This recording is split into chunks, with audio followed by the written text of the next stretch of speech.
হুগলি জেলার খানাকুল কৃষ্ণনগর এলাকায় রত্নাকর নদীর তীরে অবস্থিত ঘণ্টেশ্বর শিব মন্দির ও রত্নাবলী সতীপীঠ একটি প্রাচীন শৈব তীর্থ। 1735 খ্রিস্টাব্দের কাছাকাছি সময়ে নির্মিত ঘণ্টেশ্বর শিবলিঙ্গটি স্বয়ম্ভু। পৌরাণিক মতে এখানে দেবী সতীর ডান কাঁধ পড়েছিল, যা 51টি সতীপীঠের অন্যতম। আরামবাগের খানাকুল থানার উদিপুর গ্রামে অবস্থিত ঘণ্টেশ্বর শিব মন্দিরটি একটি ঐতিহ্যবাহী মন্দির। শিবপুরাণ অনুসারে দক্ষযজ্ঞের পর মহাদেব যখন সতীর দেহ নিয়ে তাণ্ডব করছিলেন, তখন বিষ্ণু সুদর্শন চক্র দিয়ে দেহ খণ্ডিত করেন। সেই সময় সতীর ডান কাঁধ রত্নাবলী এলাকায় পড়ে, যা এই তীর্থস্থানের উৎপত্তি। এখানে দেবী সতীর রূপ কুমারী এবং ভৈরব শিব নামে পরিচিত। লোককথা অনুযায়ী প্রাচীনকালে বটুককারক নামক জনৈক ব্যক্তির গাভী প্রতিদিন একটি শিমুল গাছের নিচে দুধ দিয়ে আসতো। পরে খোঁড়াখুড়ি করে সেই স্থানে স্বয়ম্ভু শিবলিঙ্গ পাওয়া যায়। এখানে শিবের গাজন বা উৎসব এখানকার অন্যতম প্রধান অনুষ্ঠান, যেখানে বহু দর্শনার্থী আসেন।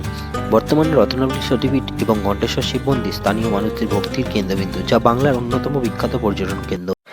এখানে মা রত্নাবলী ও স্বয়ম্ভু ছাড়াও অনেক দেবদেবীর বিগ্রহ রয়েছে।